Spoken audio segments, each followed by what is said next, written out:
हैं मुरादनगर में, जो अरुण कुमार जी हैं चिकित्सा प्रकोष्ठ के प्रदेश अध्यक्ष। आज उनके पास हम पहुंचे हैं। आइए जानते हैं उनसे, कुछ सवाल है हमारे, उनसे पूछते हैं। आज वो डीएम ऑफिस गए थे, कुछ इन्होंने विज्ञापन भी दिया है। किस बारे में इन्होंने विज्ञापन दिया है, क्या इनकी मांगे हैं, आइए जानते हैं उन्हीं के बारे में। अरुण कुमार जी, सबसे पहले हमारे चैनल पर आपका धन्यवाद है। मैं आपको पहले तो आपको धन्यवाद देता हूँ, और हमारा जो चैनल है, चैनल का नाम खबर आखिर तक, मैं इसको धन्यवाद देता हूँ और शुक्रिया अदा करता हूँ कि आज मेरे भाई मुरादनगर में मेरे से मिलने के लिए आए और कुछ सवाल मेरे से पूछ रहे थे, उनका उत्तर। आप ये बताइए, आज आप डीएम ऑफिस गए थे, क्या मामला था पूरा, उसके बारे में बताइए। मैं आज डीएम ऑफिस इस वजह से गया था कि हमारे मुरादनगर में कुछ समस्या आ रही है। जैसा कि एक तो रावड़ी रोड पर जो कोना है, वहाँ हमारे बाहर से जो यात्री आते हैं, वहाँ पर इतना जाम रहता है कि कोई ये जो टेम्पू वाले, ठेली वाले वहाँ रोड पे अड़े रहते हैं। पीछे भी वहाँ सफाई अभियान चलाया था, लेकिन 4 दिन बाद फिर वही पोजीशन हो गई।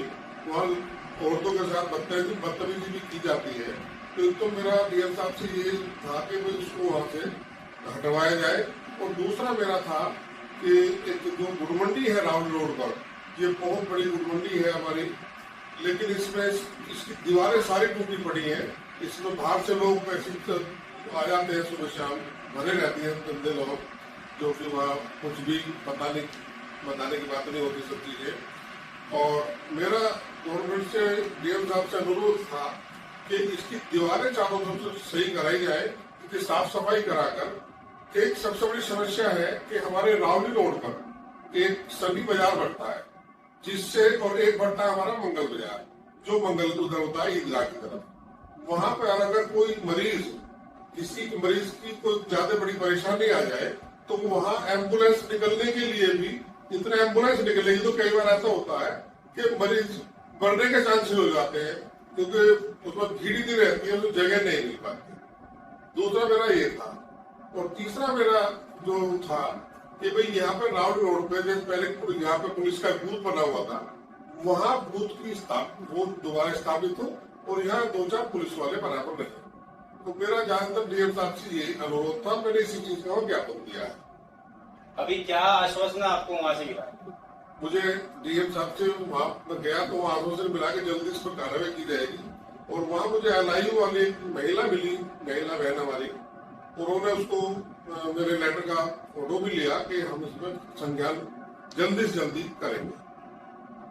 देखिए, अभी डीएम साहब के यहाँ गए हैं, इनको आश्वासन मिला है कि जो भी इनकी यहाँ की समस्याएं हैं वो पूरी कर दी जाएगी। आइए एक सवाल हमारा और भी, पहलगांव में हुए हमले के बारे में, आइए उसके बारे में भी हम जानते हैं।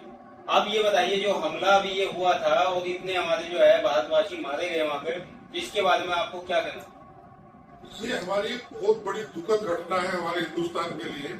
हमारा एक हिंदुस्तान में हिंदू, मुस्लिम, सिख, ईसाई सभी भाई रहते हैं, और ये जो घटना घटी है ये हमारे देश के लिए सबसे शर्मिंदगी वाली घटना है, और हमारा देश इससे काफी दुखी है, और हम लोग भी काफी इससे दुखी हैं। जैसे कि सरकार ने अभी कहा है कि जो भी पाकिस्तान से वीजा लेके यहाँ आया है, उन्हें 48 घंटे के बाद यहाँ से 48 घंटे के अंदर यहाँ से वापस भेज दिया जाएगा।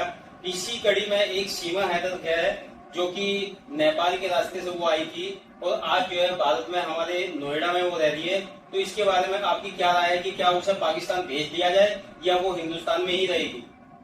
देखो, सीमा हैदर के लिए मेरा जो मानना है, जब हमारा डंडा चल रहा है तो उस सब पर ही चलना चाहिए।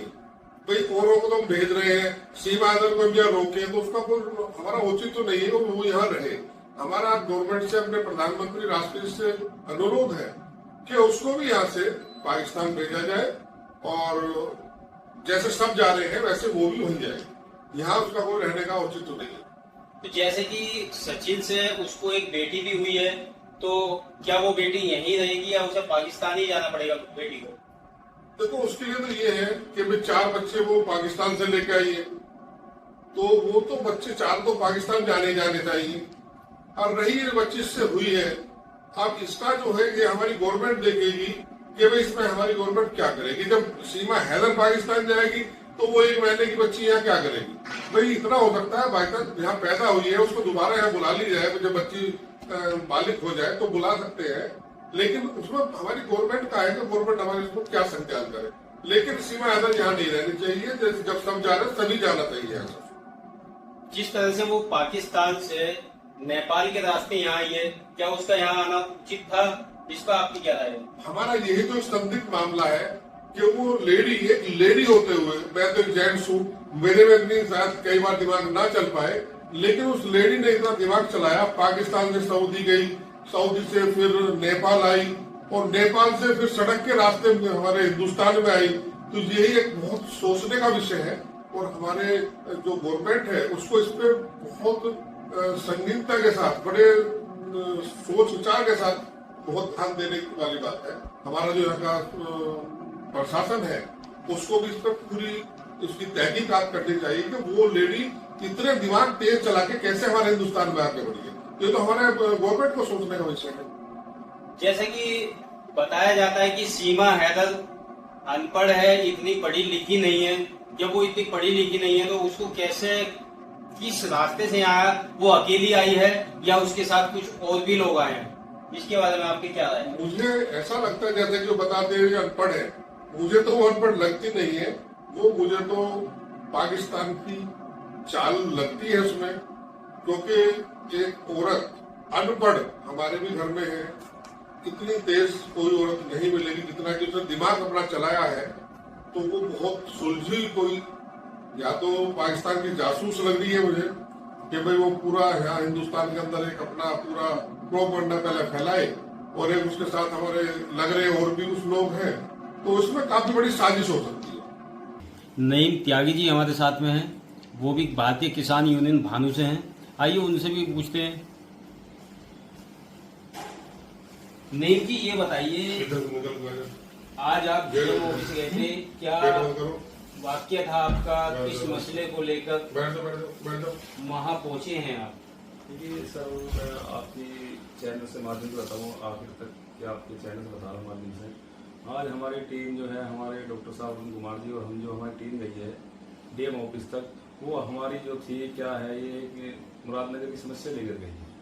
मुरादनगर की समस्या ये है कि एक शनिवार बाजार लगता है मुरादनगर कैरी स्कूल के पास हंसा मोड़ पर। इसमें हमारे गाँव हैं 10-15-20 गाँव हैं।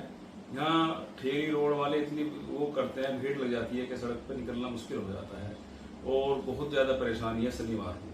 पहले 1-2 आदमी बैठते तो हमें ये हुआ वो 1-2 बैठते चलो ठीक है, मगर अब ऐसा बाजार का माहौल बना दिया है, बदतमीजी और वैसे पब्लिक इतनी परेशान है। मतलब गांव जो है इधर के हमारे 15-20 गांव बहुत ज़्यादा परेशान है। तो हमारे संगठन ने क्या काम किया है, भारतीय किसान भानु ने कि इसको देखा है अपनी नजरिए से कि भैया पब्लिक परेशान है, किसानों का तो ये संगठन बना है, किसानों की परेशानी का अलग बना है। तो हमारा ये था कि हम एक ये है और एक हमारी पुरानी गुड़ मंडी की जो दीवारें टूटी हुई है, अभी हमारे डॉक्टर साहब ने बताया है वो दीवारें हो और वहाँ लोग बाग क्या है अब नहीं बताना चाहते, लोग बाग अपना नशा धंधा ऐसा करते हैं, नशा वशा करते हैं उधर, तो वो उसकी साफ सफाई हो सही से। और कहने का मतलब ये है, ये शनि बाजार जैसे हमारा यहाँ लग रहा है, इसी के पास पुरानी गुड़ मंडी है, तो हमारा ये है कि पुरानी गुड़ मंडी में ही ये बाजार उधर से मत चला।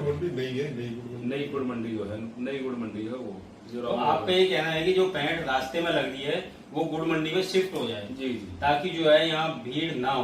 नहीं, तो देखिए जो गुड़ मंडी ये बता रहे हैं और बाहर पैंट लगती है, तो गुड़ मंडी में ही वो पैंट शिफ्ट हो जाए, इसको लेकर आज इन्होंने एक ज्ञापन दिया है डीएम साहब को।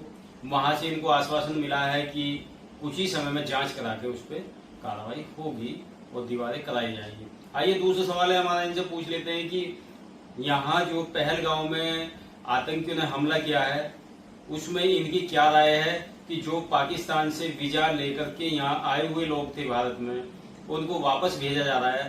तो इसी कड़ी में जैसे कि एक पाकिस्तान से कुछ समय पहले सीमा हैदर भी यहाँ पहुंची थी नेपाल के रास्ते, क्या उसे भारत में रहने का रहा जाए या उसे भी पाकिस्तान भेज दिया जाए, उसके बारे में भी नईम जी से हम जान लेते हैं। नईम जी ये बताइए, जो महिला सीमा हैदर हमारे भारत में आई है नेपाल के रास्ते से, बिना वीजा के वो यहाँ आई है, तो क्या उसे भी पाकिस्तान वापस चले जाना चाहिए या वो यहीं रहेगी? इस पर आपकी क्या राय है? देखिए सर, मैं इसकी बताऊं, हमारी निंदा, ये बहुत निंदा वाला है काम हमारे पूरे हिंदुस्तान के अंदर। अभी हमने 3 दिन पहले इसका शोक बनाया था। अभी हमने मुरादनगर अम्बेडकर पार्क पे, जो हमारे कांग्रेस के कार्यकर्ता थे, हम भी साथ में थे सब, हमने इसका वो भी करा था, एक निंदा जो करी थी याद है। और इसका सीमा हैदर का मामला है, बहुत ही ज्यादा इस संज्ञान में लेना चाहिए हमें। यहाँ की हमारी गवर्नमेंट को, हमारे जो हाईकमान बैठे हुए ऊपर, उन्हें सोच लेना चाहिए कि सीमा हैदर का आना, इधर उधर से जाना, ये क्या है, ये हमारी सही है या गलत है। मगर फिर भी आदमी चौकस होकर है। चौकस का मेरा मानना यह है कि इसे तो सीमा हैदर को यहाँ से चला जाना चाहिए, क्योंकि इसका कोई पता नहीं है। जो आदमी, हम यहाँ से गांव से हमारी औरतें कैसे नहीं जा सकती, और ये एक इतनी चालाक, ऐसी इसे पता है कि भाई मुझे कैसे जाना कैसे नहीं जाना, इसके जबकि अनपढ़ बताती है, मैं अनपढ़ हूँ, तो क्या पता ऐसी ही आतंकवादी भी ऐसी ही घुस गए हो आके, इन्हें रास्ता देख लिया, बता दिया, टैक्स से इनके वो हो, मालूम कुछ नहीं, क्या पता नहीं कनेक्शन जुड़े हो सकते हैं।